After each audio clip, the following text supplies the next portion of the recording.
ये बहुत बड़ा फॉरेस्ट है और अभी न्यूली फॉर्म्ड है। इसका जो एरिया है वो बहुत ज़्यादा है। आप देख रहे हैं इरम खान व्लॉग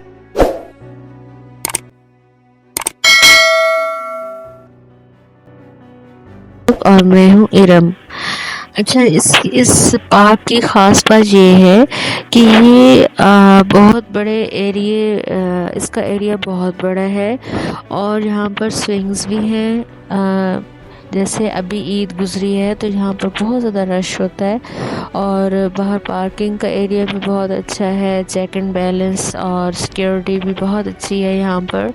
और यहाँ की मैनेजमेंट भी देखने में तो बहुत ज़्यादा अच्छी नज़र आ रही है। काफ़ी ज़्यादा ट्रीज़ हैं यहाँ पर और इसके अलावा स्विंग्स हैं और सिटिंग एरिया बहुत अच्छा है। इसके अलावा गेट जो उसका व्यू है वो बहुत अच्छा है और काफ़ी बड़ा एरिया इसने कवर किया है। ये कहाँ पर है मैं आपको बता देती हूँ इसकी लोकेशन। ये पार्क कुंदिया मोड़ एक लोकेशन है, वहाँ उसके ही साथ है बिल्कुल।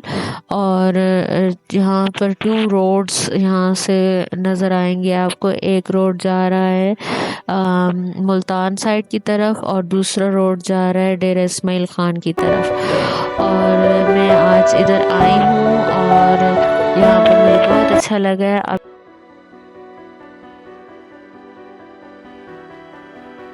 ली जाए और आपसे भी शेयर की जाए। अगर आपको मेरी वीडियो अच्छी लगे तो मेरे चैनल को लाइक करें, सब्सक्राइब करें और ज़्यादा से ज़्यादा फ्रेंड्स एंड फैमिली मेम्बर्स के साथ शेयर करें। Take care, bye bye. Iram Khan vlog. वैसे आपको भी यहाँ पर आना चाहिए, अगर कभी आप लोग विज़िट करें तो यहाँ चक्कर लगाएं। Thank you.